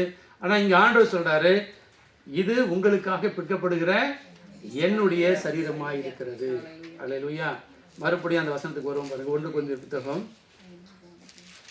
11ஆம் அதிகாரத்தில் அவர் அப்பத்தை எடுத்து ஸ்தோத்திரம் பண்ணி அதை பிட்டு நீங்கள் வாங்கி புசியுங்கள், இது உங்களுக்காக பிற்கப்படுகிற என்னுடைய சரீரமாய் இருக்கிறது. அடுத்தது 25 பார்க்கிறோம். இந்த பாத்திரம் என் ரத்தத்தினாகிய புதிய உடன்படிக்கையா இருக்கிறது. நியூ கவர்னன்ட். நல்ல கவனிங்க. புதிய உடன்படிக்கை இதை குறித்து கொஞ்சம் பார்க்க போகிறோம். புதிய உடன்படிக்கையா இருக்கிறது. நீங்கள் இதை பானம் பண்ணும் போதெல்லாம் என்னை நினைவு கூறும்படி இதை செய்யுங்கள் என்றார். உடன்படிக்கை. ஆண்டவர் நம்மோடு கூட உடன்படிக்கை செய்திருக்கிறார். எப்படி உடன்படிக்கை செய்திருக்கிறார்? அவர் ரத்தத்தை சிந்தி உடன்படிக்கை செய்திருக்கிறார். பழைய ஏற்பாட்டில் நிறைய உடன்படிக்கைகளை பார்க்க முடியும். உடன்படிக்கை என்றால் என்ன? முதல்ல பார்க்கணும். உடன்படிக்கை கவர்னன்ட் அப்படின்னா என்னன்னா, 2 நாடுகள் 2 நாட்டின் தலைவர்கள் வந்து பேசுகிறாங்க. சொல்கிறாங்க, உங்கள் நாட்டினுடைய பொருளாதார வளர்ச்சிக்கு என்ன தேவையோ அத்தனை உதவிகளும் நாங்கள் செய்வோம். எங்கள் நாட்டுக்கு தேவையான பொருளாதார வளர்ச்சிக்கு என்னென்ன உதவி பண்ணணுமோ அதை நீங்கள் என்ன பண்ணணும், நீங்கள் செய்யணும். உங்களுக்கு ஒரு யுத்தம் வரும்போது நாங்கள் உங்களுக்கு பதிலாக என்ன பண்ணுவோம், உங்கள் நாட்டோடு சேர்ந்து எந்த நாடு உங்களை தாக்குகிறதோ அந்த நாட்டை நாங்களும் தாக்குவோம். எங்களுக்கு யுத்தம் என்று வரும்போது நீங்கள் எங்களோடு கூட சேர்ந்து எங்களை பாதுகாக்க வேண்டும். இப்படி தான் என்ன பண்ணுவாங்க, உடன்படிக்கை கவனம் பண்ணுவாங்க. பழைய ஏற்பாட்டிலே வேதத்தில் எப்படியெல்லாம் உடன்படிக்கை செய்தாங்கன்னு பார்த்தா, உடன்படிக்கை செய்யும்போது அந்த நாட்களில் ஆட்டுக்குட்டி என்ன பண்ணுவாங்க, ஒரு இவர் வச்சிருக்கிற ஆட்டுக்குட்டியை அவருக்கு கொடுக்கும்போது அதே போல் அவர் வைத்திருக்கிற ஆட்டுக்குட்டியை எக்ஸ்சேஞ்ச் பண்ணுறது, பொருட்களை எக்ஸ்சேஞ்ச் பண்ணுறது. அப்படி இல்லாத பட்சத்தில் தன் தோல் மீது போட்டிருக்கிற துண்டு போட்டு கொண்டிருக்கிற போர்வை என்ன பண்ணுவாங்கன்னா அதை கலற்றி அவருக்கு போடுவாங்க. அதே போல் அவர் என்ன பண்ணுவார், அவர் தோல் மேலே போட்டிருக்கிற போர்வை எடுத்து இவர் மேலே போடுவாங்க. இது 2. 3வது, யோனத்தான் தாவீதோடு எப்படி உடன்படிக்கை பண்ணுறாருன்னா, தன்னுடைய இடுப்பில் கட்டியிருக்கிற கச்சை வால் எல்லாவற்றையும் கலட்டி என்ன பண்ணுறான், அவன்கிட்ட கொடுக்குறான். அப்படின்னா என்ன அர்த்தம், நான் உனக்காக யுத்தம் பண்ணுவேன்னு அர்த்தம். அடுத்தது இன்னொரு விதமான உடன்படிக்கை எப்படின்னு சொன்னால், ஒரு மிருகத்தை எடுத்து அதை துண்டு துண்டாக வெட்டி அதை இந்த பக்கம் பாதி இந்த பக்கம் பாதி வச்சுட்டு அதனுடைய வெட்டப்பட்ட மாம்சம் இருக்கு இல்லையா, அது வழியாக நடந்து போகுது. இந்த பக்கம் பாதி உடம்பு இருக்கும், இந்த பக்கம் பாதி உடம்பு இருக்கும், அதுக்கு 2க்கு நடுவில் நடந்து போகிறது. இப்படி தான் உடன்படிக்கை பண்ணுவாங்க. காட்டுவாசிகள் எப்படி உடன்படிக்கை பண்ணுவாங்கன்னு சொன்னால், முதல்ல ஒரு மீல் அதுலேயே 3 ஸ்டெப் இருக்குது, 3 கிரேட் இருக்குது ட்ரைபல் பீப்புள் பண்ணக்கூடிய உடன்படிக்கை. ஒன்று என்னென்னா, 2 தலைவரும் ஒன்றா உட்காந்து சாப்பாடு சாப்பிட்றது, 2 குழுவும் ஒன்றா உட்காந்து சாப்பிட்றது. அது அந்த அளவுக்கு எஃபெக்டிவாக இருக்காது. 2வது நான் சொன்னது போல் மிருகத்தை வெட்டி இடையில நடந்து போகிறது, அதுவும் அவ்வளோ எஃபெக்டிவ் கிடையாது. ஆனால் 3வது என்ன செய்வாங்கன்னு சொன்னால், மணிக்கட்டு இருக்கு இல்லையா, இந்த இடத்துல அல்லது உள்ளங்கையில் ஒரு கூர்மையான ஆயுதத்தினால ஒரு துவாரம் போடுவாங்க. அது உள்ளங்கையாக இருக்கலாம் அல்லது தொடையாக கூட இருக்கலாம். அதே மாதிரி ஆப்போசிட் சைடில் இருக்கிற தலைவருடைய கையிலையும் அவங்க என்ன பண்ணுவாங்க, அந்த காயத்தை ஏற்படுத்தி ரத்தம் 2 பேருக்கு வரும்போது அந்த கரத்தை ஒன்றோடு ஒன்றாக வைத்து ஒரு துணினால் என்ன பண்ணுவாங்க, கட்டுவாங்க. அப்போ இவருடைய ரத்தமும் அவருடைய ரத்தமும் என்ன பண்ணுது, கலக்கிறது. அதேமாதிரி தொடைகளில் காயத்தை உண்டாக்கி கட்டுவாங்க. அப்போ உள்ளதுலேயே ஹையஸ்ட் உடன்படிக்கை வேல்யூ உள்ளது எதுக்குன்னு சொன்னால், ரத்தம் சிந்தி பண்ணக்கூடிய உடன்படிக்கைக்கு தான். சரி, விக்கிரக கோயில்களை ஆடு வெட்டுறோம் கோழி வெட்டுறோம் பார்க்குறோம் இல்லையா, மந்திரவாதி கோழி கொண்டு வா ஆடு கொண்டு வரான்னு சொல்கிறாங்க. எதுக்காக அப்படின்னு சொன்னால், அந்த தெய்வத்தோடு மந்திரம் செய்யக்கூடிய பிசாசோடு கூட அவன் என்ன பண்ணுறான், உடன்படிக்கை செய்கிற காரியம். அப்போ ரத்தம் என்னது, இந்த ஹையஸ்ட் லெவல் ஆஃப் சாக்ரிஃபைஸ், அதாவது ரொம்ப அதிகமான மேன்மையான ஒரு காரியம். இன்னும் சொல்ல போனால் ட்ரைபல் பீப்புள் என்ன அர்த்தம்னு சொன்னால், ஒவ்வொரு ட்ரைபலுக்கும் ஒரு ஏரியா இருக்குது அவங்களுக்கு. அதாவது மிருகங்கள் எப்படி காட்டு மிருகங்கள் அவங்களுக்குன்னு ஒரு ஏரியா வச்சுருப்பாங்க. அந்த ஏரியா தாண்டி என்ன பண்ண மாட்டாங்க, கேள்விப்பட்டிருக்கீங்களா நீங்கள், அந்த ஏரியா தாண்டி போக மாட்டாங்க. ஒவ்வொரு மிருகங்களும் என்ன பண்ணணும்னா யூரினை பாஸ் பண்ணி அதுதான் சென்ட், அந்த அந்த அது அது அதோட ஏரியா. இன்னொரு மிருகம் வரும்போது கண்டுபிடிச்சிடும், இங்கே இந்த மிருகம் இருக்குது, இங்கே வரக்கூடாது அப்படிங்கிறது தான் அவங்க இது. அப்போ காட்டுவாசிகளும் என்ன பண்ணுவாங்கன்னா, பெரிய புற்களை வளர்ப்பாங்களே, பெரிய புற்கள் நல்லா செடி நல்லா ஹைட்டாக இருக்கும். இந்த ஏரியா வந்த உடனே அவங்களுக்கு தெரியும், நம்ம இதை அங்கால என்ன பண்ணக்கூடாது, போகக்கூடாது. ஆனால் 2 பேரும் உடன்படிக்கை செய்திருந்தாங்கன்னு சொன்னால், இந்த ரத்த உடன்படிக்கை பண்ணியிருந்தால் என்ன அர்த்தம்னா, இங்கே உள்ளவங்க தைரியமாக அங்கே போகலாம். They are free to access that area. நான் சொல்றது புரியுதா உங்களுக்கு, உடன்படிக்கை எவ்வளோ எஃபெக்ட்னு. அதுமாதிரி அந்த பக்கம் இருக்கிறவங்க என்ன பண்ண முடியும், இந்த பக்கம் போகலாம். ஏன் எப்படி போகலாம்னு சொன்னால், என்ன உடன்படிக்கை பண்ணியிருக்கு, ரத்த உடன்படிக்கை செய்யப்பட்டிருக்கிறது. அல்லேலூயா. இப்போ ஆண்டவர் இயேசு கிறிஸ்து என்ன சொல்கிறாரு, நான் உன் கூட உடன்படிக்கை பண்ணுகிறேன், அது வெறுமனை உடன்படிக்கை இல்லைப்பா, என் ரத்தத்தையே சிந்தி. ஒரு மிருகத்தை அடித்து உடன்படிக்கை பண்ணல அவர். ஆண்டவராக இயேசு கிறிஸ்து அவருடைய ரத்தத்தையே சிந்தி நம்ம கூட என்ன பண்ணியிருக்கிறார், இப்போ நியூ கவர்னன்ட் புது உடன்படிக்கை பண்ணியிருக்கிறார். பழைய ஏற்பாட்டில் ஆண்டவர் எப்படி ஆபிரகாமோடு உடன்படிக்கை பண்ணார் பார்ப்போம் பாருங்க. ஆதியாகமத்தின் புத்தகம் 15ஆம் அதிகாரம். ஆபிரகாமுக்கு சந்தேகம் வருது, ஆண்டவரே எனக்கு குழந்தைங்க இருக்குமா, என் வீட்டில் எலேசர் தான் இருக்கிறான், என் சந்ததி வானத்து நட்சத்திரத்தை போல பெருக பண்ணுன்னு சொன்னீங்களே, அதெல்லாம் நடக்குமா அப்படிங்கிற ஒரு பெரிய ஒரு கேள்வி யாருக்குள்ள இருக்கிறது, ஆபிரகாமுக்குள்ள இருக்கிறது. இப்போ பாருங்க 15ஆம் அதிகாரத்தை எடுத்துக்கொள்வோம். இந்த காரியம் நடந்த பின்பு கர்த்தருடைய வார்த்தை ஆபிரகாமுக்கு தரிசனத்தில் உண்டாகி, அவர் ஆபிரகாமே பயப்படாதே, நான் உனக்கு கேடகமும் உனக்கு மகா பெரிய பலனுமாய் இருக்கிறேன் என்றார். அதற்கு ஆபிரகாம், கர்த்தராகிய ஆண்டவரே, அடியனுக்கு என்ன தருவீர்? நான் பிள்ளை இல்லாமல் இருக்கிறேனே. தமஸ்கு ஊரானாகி இந்த எலியேசர் என் வீட்டு விசாரணை கர்த்தனாக இருக்கிறானே என்று சொல்லி ஆண்டவர்கிட்ட அவர் கேட்குறத பார்க்கணும். அப்போ ஆண்டவர் அவர்கிட்ட பேசிக்கொண்டே இருக்கும்போது அவர் சொல்கிறாரு, 8ஆம் வசனத்தை பாருங்க. அதற்கு அவன், கர்த்தராகிய ஆண்டவரே, நான் அதை சுதந்திரத்துக் கொள்வேன் என்று எதனால் அறிவேன்? எதை குறித்து கேட்கிறார்? 7ஆம் வசனத்தை பாருங்க. பின்னும் அவர் அவனை நோக்கி, இந்த தேசத்தை உனக்கு சுதந்திரமாக கொடுக்கும் பொருட்டு உன்னை ஊர் என்கிற கல்தேயுடைய பட்டணத்திலிருந்து அழைத்து வந்த கர்த்தர் நான். எல்லாம் சரிதான் ஆண்டவரே, அதை நான் எப்படி சுதந்திரிச்சு கொள்ளுவேன்? எனக்கு பிள்ளை இல்லையே அப்படிலாம் கேள்வி கேட்கும்போது உடன்படிக்கையை பாருங்க. இப்போ ஆண்டவர் எப்படி உடன்படிக்கை செய்கிறாரு? 9ஆம் வசனத்தில், அதற்கு அவர் 3 வயது கிடாரியையும் 3 வயது வெள்ளாட்டையும் 3 வயது ஆட்டுக்கடாவையும் 1 காட்டுப்புறாவையும் 1 புறா குஞ்சையும் இடத்துல கொண்டு வா என்றார். அவன் அவை எல்லாவற்றையும் இடத்துல கொண்டு வந்து அவை நடுவாக துண்டித்து துண்டங்களை ஒன்றுக்கொன்று எதிராக வைத்தான். பட்சிகள் அவன் துண்டிக்கவில்லை. நல்லா கவனிங்க, நான் ஏற்கனவே சொன்னது ஞாபகம் இருக்கு அவங்களுக்கு? மிருகத்தை வெட்டி என்ன பண்ணுவாங்க? தனித்தனியாக வச்சிருவாங்க. அதுதான் பார்க்குறான். அவன் அவை எல்லாவற்றையும் இடத்துல கொண்டு வந்து அவை நடுவாக துண்டித்து துண்டங்களை ஒன்றுக்கொன்று எதிராக வைக்கிறான்.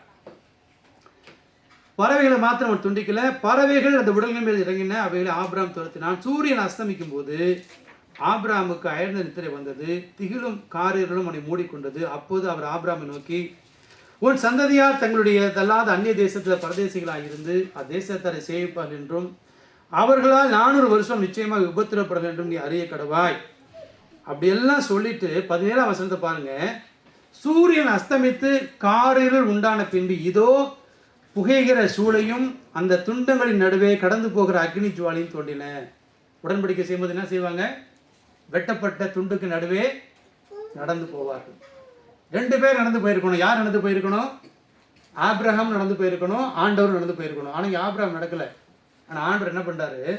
வெட்டப்பட்ட அந்த துண்டுகள் நடுவே அவர் தோன்றி அக்னி ஜுவாலை போல புகைகிற சூளை போல ஆண்டவர் தோன்றி கடந்து போகிறார். 18ஆம் வசனத்தை பாருங்க.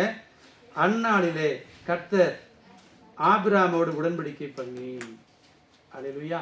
அப்போ தேவன் ஆபிரகாமோட எப்படி உடன்படிக்கை பண்றார்? பழைய ஏற்பாட்டில் வெட்டப்பட்ட மிருகத்தின் வழியாக கடந்து போய் உடன்படிக்கை பண்ணுகிறார்.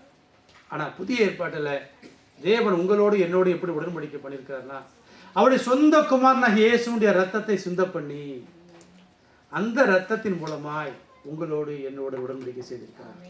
அல்லேலூயா, அல்லேலூயா. அப்ப இந்த ரத்தத்தை நம்ம பானம் பண்ண போறோம், ஆண்டவராக இயேசு ரத்தத்தை நம்ம பானம் பண்ண போறோம் அப்படிங்கும்போது அது சாதாரண ஒரு காரியம் இல்லை. தேவன், பரலோகம் பிதாவாகிய தேவன் நம்மோடு கூட உடன்படிக்கை செய்திருக்கிறார். மனுக்குலத்தோடு உடன்படிக்கை செய்திருக்கிறார். எப்படி அந்த உடன்படிக்கை செய்யப்பட்டது? ஆண்டவராகிய இயேசுடைய வெளியேறப்பட்ட ரத்தம் சிந்தப்பட்டு அந்த உடன்படிக்கை செய்யப்பட்டது. அல்லேலூயா. அப்ப அந்த ரத்தத்தினால நமக்கு என்ன கிடைக்கிறது? பாவ மன்னிப்பு கிடைக்கிறது. இது உங்களுக்காக சிந்தப்படுகிற உங்களுக்கு பாவ மன்னிப்புக்காக சிந்தப்படுகிற இந்த ரத்தம். ஆண்டவராகிய இயேசு கிறிஸ்து என்கிற பேருக்கு என்ன அர்த்தம்? அவருக்கு இயேசு என்று பேடுவாயாக. மத்தேயு 1:21. ஏனெனில் அவர் தமது ஜனங்களின் பாவங்களை நீக்கி அவளை ரட்சிப்பார். ஆண்டவராகிய இயேசு கிறிஸ்து நம்முடைய பாவத்தை போக்கும்படியாக அவர் இந்த பூமிக்கு வந்தார். பிதாவாகிய தேவன் பாவம் அறியாத அவரை பாவமாக்கினார் என்று பார்க்கிறோம். அடிமையின் ரூபம் எடுத்து நம்மை போல மாம்ச சாயலானார் என்று பார்க்கிறோம். ஆனால் அவர் வந்தது உங்களுக்காக எனக்காக மரிக்கும்படி. நியாயப்படி யார் தண்டனை அனுபவிக்கணும்? நீங்களும் நானும் தான். ஆனால் இயேசு கிறிஸ்து உங்கள் மீது வர வேண்டிய ஆக்கினை, என் மீது வர வேண்டிய ஆக்கினை, உங்கள் மீது வர வேண்டிய தண்டனை, என் மீது வர வேண்டிய தண்டனை எல்லாவற்றையும் தன் மேலே அவர் ஏற்றுக்கொண்டு நமக்கு பதிலாக அவர் அடிக்கப்பட்டு ரத்தம் சிந்தினார் என்று பார்க்கிறோம். அல்லேலூயா. அந்த வெளியேற பெற்ற ரத்தம் தான் உங்களுடைய பாவத்தையும் என்னுடைய பாவத்தையும் போக்குகிறது. பழைய ஏற்பாட்டில் என்ன நடக்கும்னு சொன்னால், ஒரு மனிதன் பாவம் செய்வான், வருஷந்தோறும் ஒரு ஆட்டுக்குட்டியை கொண்டு வருவான், அது பலியிடப்படும். அந்த ரத்தத்தை எடுத்து பிரதான ஆசாரியன் பலிபீடத்தை தெளிப்பான். பழைய ஏற்பாட்டில் சிந்தப்பட்ட மிருகத்துடைய ரத்தம் ஒரு மனிதனுடைய பாவத்தை போக்கலை, மாறாக மூடி போட்டது. பாவம் அடியில் தான் இருக்கும், மேலே மிருகத்தோட ரத்தம். தேவன் பார்ப்பார், ரத்தத்தை பார்த்து மன்னிக்கிறார். ஆனால் பாவம் அடுத்த வருஷம் என்ன பண்ணுவான்? அவன் அடுத்த வருஷமும் பாவம் செய்து ஒரு ஆட்டுக்குட்டியை கொண்டு வருவான். ஆனால் ஆண்டவராக இயேசு கிறிஸ்துவை குறித்து வாசிக்கும் போது எபிரேயர்கள் நிருபத்தில் அவர் ஒரே தரம் பலியிடப்பட்டார். ஆமென். ஒரே தரம் அவர் பலியிடப்பட்டு பிரதான ஆசாரியர் என்ன பண்ணணும்? ரத்தத்தை எடுத்துக்கொண்டு எங்கே ஒரு மகா பரிசுத்த ரத்தம் வந்து தெளிக்கணும். ஆனால் இயேசு கிறிஸ்து என்ன பண்ணுறாரு? தன்னுடைய சொந்த ரத்தத்தை எடுத்துக்கொண்டு எங்கே போகிறாரா? பரலோகத்துக்கு போகிறார். எபிரேயர்ல அப்படி தான் வாசிக்கிறோம். அவர் தன்னுடைய சொந்த ரத்தத்தை எடுத்துக்கொண்டு நித்திய வீட்டில் அவர் பிரவேசிக்கிறார். அல்லேலூயா. பிதாவே, என் ரத்தத்தை நான் சிந்திருக்கிறேன். இதுதான் ஜனங்களுக்காக நான் சிந்திய ரத்தம், ஜனங்களுடைய பாவ மன்னிப்புக்காக நான் சிந்திய ரத்தம் என்று சொல்லி அதை எடுத்துக்கொண்டு அவர் எங்கே பிரவேசிக்கிறார்? தேவனிடத்தில் பிரவேசிக்கிறார். வாசிக்கலாமா அந்த வசனத்தை? எபிரேயர்கள் நிருபத்தில். எபிரேயர் நிருபம் வாசிக்கும் போது கொஞ்சம் புரியாதது போல இருக்கும், ஆனால் நல்ல ஒரு உன்னதமான சத்தியங்கள் எல்லாம் அது சொல்லப்பட்டிருக்கும்.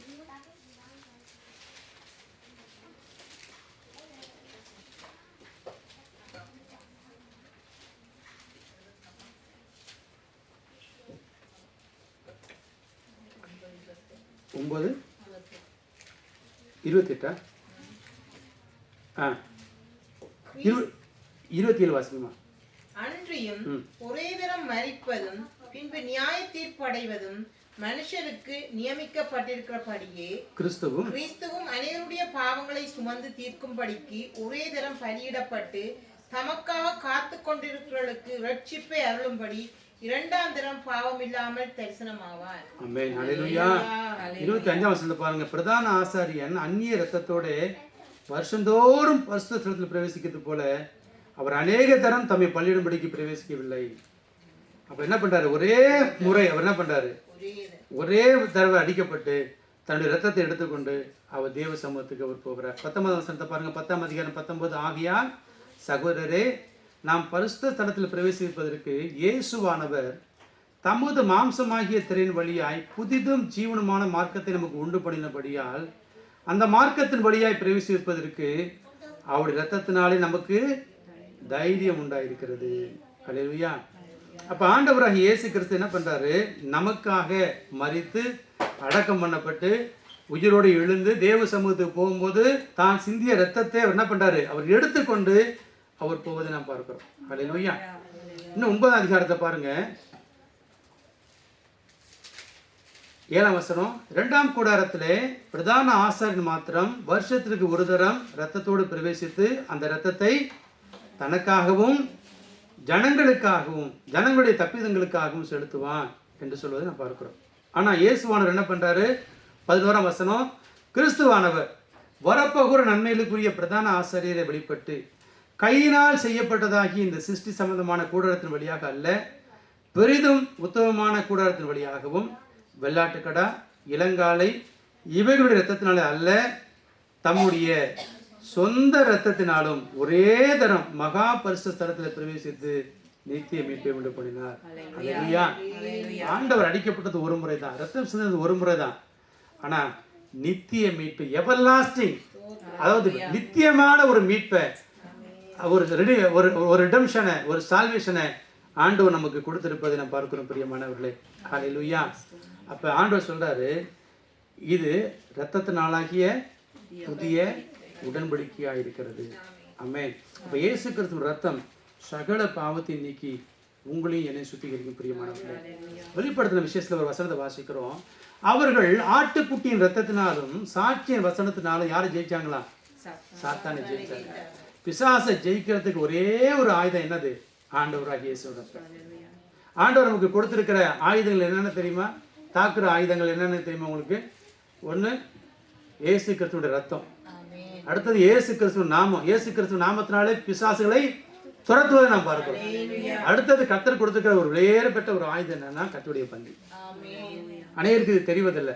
கர்த்தருடைய பந்தி தானே இல்லை, நம்ம மாதத்துல ஒரு தடவை தான் எடுக்கிறோம். ஆனா சீஷர்கள் அப்போஸ்தலர் நாட்களில் எப்பெல்லாம் கேதரிங் வருதோ, எப்பெல்லாம் ப்ரேயர் மீட்டிங் வருதோ, எப்பெல்லாம் ஃபெலோஷிப் வருதோ, அப்பெல்லாம் என்ன உண்டு? அப்ப கர்த்தருடைய பந்தி உண்டு. ஏன் அப்படின்னு சொன்னா இதனுடைய மேன்மையை அவர்கள் அறிந்திருந்தார்கள், இதனுடைய வல்லமையை அவர்கள் அறிந்திருந்தார்கள். அடுத்தது கர்த்தருடைய பந்தியில ரத்தத்தை கொடுத்து நம்ம பார்த்தோம், ஆண்டோடைய சரீரத்தை கொடுத்து நம்ம பார்க்கிறோம். ஏசாயா தீர்க்கதரிசி புத்தகம் 53ஆம் அதிகாரத்தை எடுத்துக்கொள்ளுங்க. 5ஆம் வசனம்.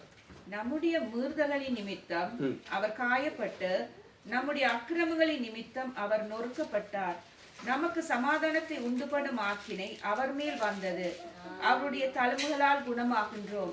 அவருடைய தழும்புகளால் குணமாகிறோம். நல்லா கவனிங்க. நம்முடைய மீறுதல் நிமித்தம் இயேசு கிறிஸ்து காயப்பட்டார், நம்முடைய அக்கிரமத்து நிமித்தம் நொறுக்கப்பட்டார், நமக்கு சமாதானத்தை உண்டு பண்ணக்கூடிய ஆக்கினை அவர் மேல வந்தது.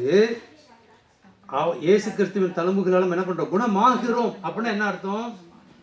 இப்போ ஏசாயா பார்க்கல. ஏசாயா வந்து இயேசு கிறிஸ்து வரதுக்கு முன்னாடியே தீர்க்கதரிசனமா சொல்றாரு. முன்னாடியே சொல்றாரு, அவர் வருவார், அவர் அடிக்கப்படுவார், நம்ம குணத்தை பெற்றுக்கொள்வோம். ஆனா பேதுரு என்ன சொல்றாரு பாருங்க. 1 பேதுரு 2ஆம் அதிகாரம் 24ஆம் வசனத்துல, 1 Peter chapter 2 verse 24. 1 பேதுரு 2:24. நாம் பாவங்களுக்கு செத்து நீதிக்கு பிழைத்திருக்கும்படி அவர்தாமே தமது சரீரத்திலே நம்முடைய பாவங்களை சிலுவையின் மேல் சுமந்தார். அவருடைய தழும்புகளால் குணமானீர்கள். அவருடைய தழும்புகளை you were healed by the stripes of Jesus Christ. அல்லேலூயா. ஆண்டவருடைய காயங்களினால, ஆண்டவருடைய பாடு, அந்த ரத்தம், அதாவது காயங்கள் எப்படி வந்துச்சு? உங்களுக்கு காயம் வரணும்னா என்ன பண்ணணும்? முதல்ல யாரும் ஒன்று அடிப்படும்போது முதல்ல என்ன வரும்? காயம் வருமா, ரத்தம் வருமா? ரத்தம் வந்து அது உறைஞ்சி போய் அது காஞ்சி போய் காயமாக மாறும். காயமாக மாறினது எப்படி தெரியும்? தழும்பாக இருக்கும். இது என்னங்க தழும்பு அப்படின்னு சொல்கிறோம் இல்லையா? இதுவா, நான் உளுந்து அடிப்பட்டது. அப்போ உளுந்து அடிப்படும்போது ரத்தம் வரும். இயேசு கிறிஸ்து அடிக்கப்படும்போது ரத்தம்லாம் சிந்தி கடைசி சுட்டு ரத்தத்தையும் சிந்திட்டார். ஆனால் அந்த காயங்கள் தழும்புகளாய் மாறும்போது அந்த தழும்புகளினாலே நீங்களும் நானும் சுகத்தை பெற்றுக் கொள்கிறோம். அவருடைய தழும்புகளால் குணமானீர்கள். ஆனா ஆண்டவராக இயேசு கிறிஸ்து சிலுவைக்கே போகல. ஊழியம் செய்யும்போது பிசாசு துரத்துறாரு, வியாதியஸ்தர் குணமாகறாங்க. மத்தேயு அது குறித்து எழுதி வச்சுக்கிறாரு பாருங்க. மத்தேயு 8ஆம் அதிகாரம் 16-17 வசனங்களை அவ்வளோ அழகாக எழுதி வச்சுருவார். மத்தேயு 8, Matthew chapter 8 verse 16 and 17.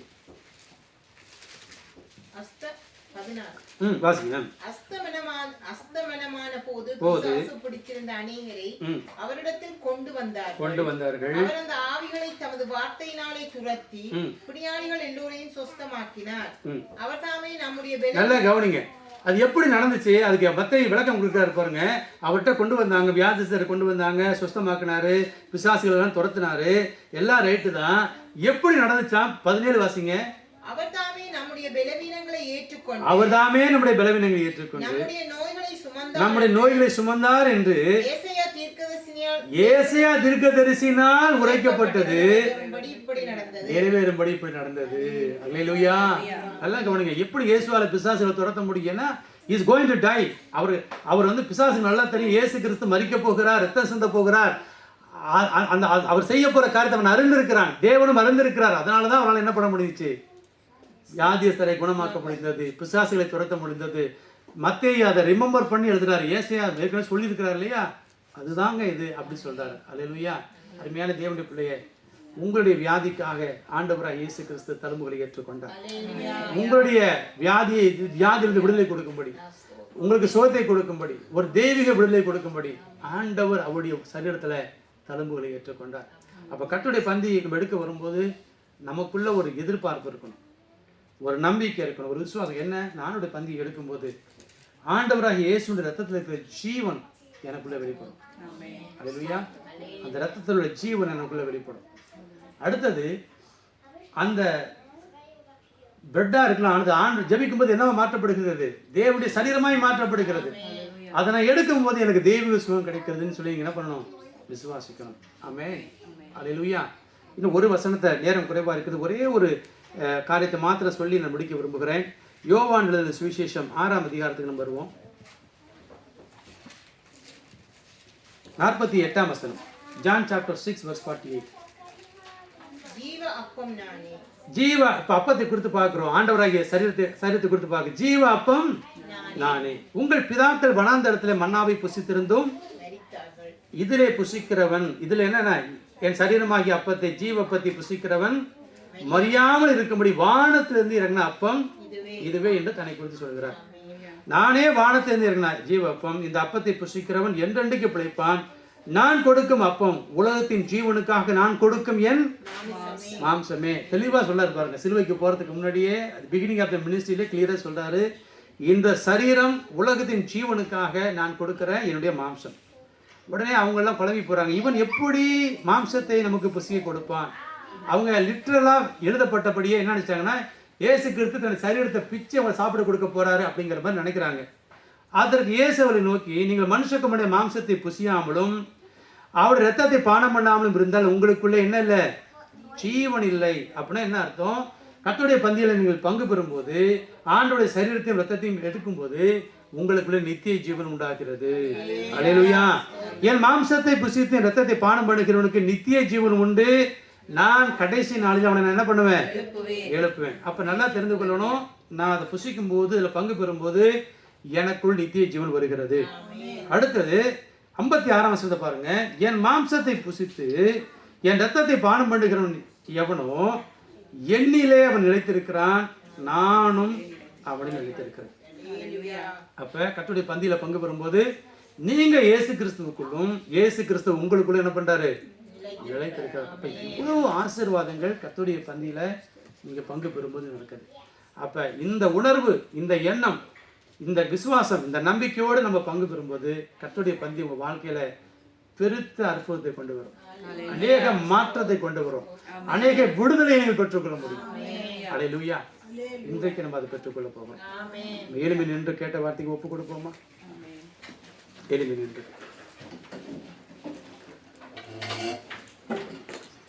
ஒருவேளை இன்றைக்கு பலவீனத்தோடு நீங்கள் வந்திருக்கலாம், வியாதியோடு வந்திருக்கலாம், விடுதலை எதிர்பார்த்து வந்திருக்கலாம். ஆனால் கர்த்தருடைய பந்தியில் நீங்கள் பங்கு பெறும்போது, ஆண்டவரே இதெல்லாம் நீங்கள் சிலுவையில் 2000 வருஷத்துக்கு முன்னாடியே செஞ்சு முடிச்சிட்டீங்கப்பா, அதை நான் நம்புகிறேன், விசுவாசிக்கிறேன். இன்றைக்கு விசுவாசத்தோடு ரத்தத்தை நான் பானம் பண்ண போகிறேன். இன்றைக்கு விசுவாசத்தோடு கூட ஆண்டவரே இப்படி சரீரமாய் மாற்றப்பட்ட அப்பத்தை நான் எடுக்க போகிறேன். அதில் இருக்கிற நித்திய ஜீவன் என் சரீரத்தில் வெளிப்படணும், அதில் இருக்கிற தெய்வீக சுகம் எனக்கு வெளிப்படணும் வேணும், அதில் இருக்கிற விடுதலை எனக்கு வேணும், அதில் சொல்லப்பட்ட அத்தனை ஆசீர்வாதங்களும் எனக்கு வேண்டும் ஆண்டவரே என்று சொல்லி விசுவாசித்து எடுக்கும் பொழுது மகிமையான காரியத்தை உங்கள் வாழ்க்கையில் தேவன் செய்ய போகிறார். பிரியமானவர்களே, அன்பின் பிதாவே, கர்த்தராகிய இயேசுவின் நாமத்தினால இப்படி சமூகத்தை ஒப்புக் கொடுக்கிறோம். அந்த நாளில் நாங்கள் கர்த்தருடைய பந்தியை கொடுத்து தியானித்தோம். ஏசப்பா உங்கள் ரத்தத்தை குறித்து, ஏசப்பா உங்களுடைய சரீரத்தை குறித்து, உங்கள் தழும்புகளை குறித்து, காயங்களை குறித்து, ஆண்டவரே நீர் சிலுவையில் சம்பாதித்த ஆசீர்வாதங்களை குறித்தெல்லாம் நாங்கள் தியானித்திருக்கிறோம். இன்றைக்கு இந்த பிள்ளைகள் விசுவாசத்தோடு, ஆண்டவரை நம்பிக்கையோடு, ஜெபத்தோடு அதை ஏற்றுக்கொள்ளும் பொழுது அவங்க சரீரத்தில் அதை வெளிப்படட்டும் என்று நாங்கள் ஜெபிக்கிறோம். ஒரு ஆவிக்குரிய விடுதலை, சுகமும் ஆசீர்வாதமும் இன்றைக்கு நம்முடைய பிள்ளைகளுக்கு உண்டாகட்டும். அப்பா, இன்றைக்கு கர்த்தருடைய பந்தியை எடுக்கும் பொழுது இதுக்கு முன்பு எடுத்தது போல அல்ல, ஒரு வித்தியாசத்தை அவர்கள் பார்க்கட்டும். இதற்கு காண செய்வதற்காக நன்றி செலுத்துகிறோம். நம்முடைய கரத்தில் தருகிறோம், தாழ்த்துகிறோம். துதிகன மகிமை எல்லாவற்றுமக்கே செலுத்துகிறோம். இயேசு கிறிஸ்து மூலமாய் வேண்டிக் கொள்ளுகிறோம் ஜீவனுள்ள நல்ல பிதாவே. ஆமென். ஆமென்.